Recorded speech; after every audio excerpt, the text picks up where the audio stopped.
ako'y musmos pa, kayo ang kasama. Sa hirap ng buhay, di nila ako iniwan.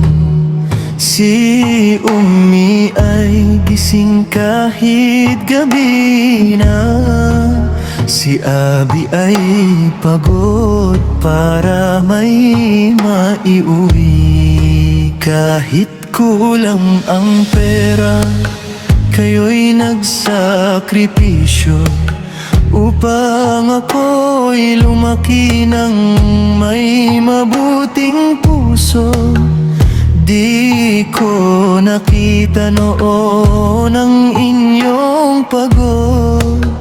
Ngayon naiisip ko, puso ko'y nalulungkot. Ya Allah, ingatan mo ang aking magulang. Silang ilaw ko sa bawat kahirapan. Kung ako'y nagkamali at sila'y nasaktan, patawarin mo ako at bigyan sila ng kalakasan.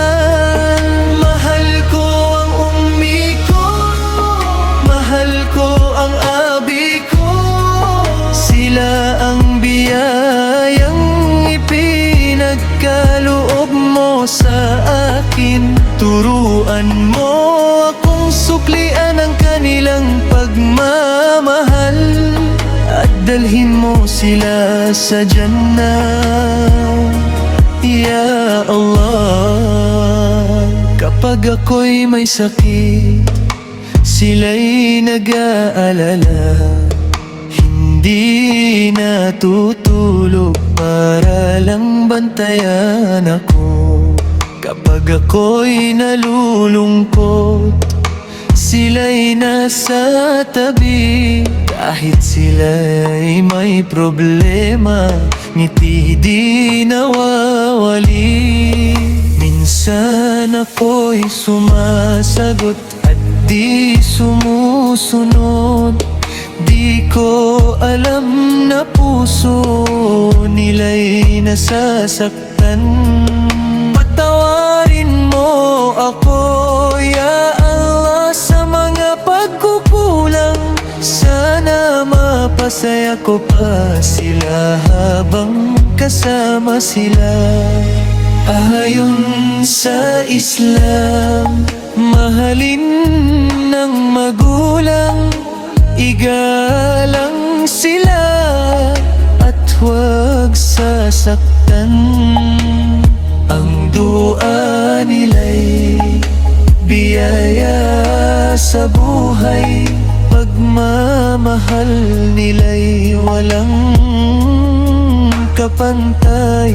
Ang lugod ng magulang ay lugod din ng Allah. Ya Allah, ingatan mo ang aking magulang.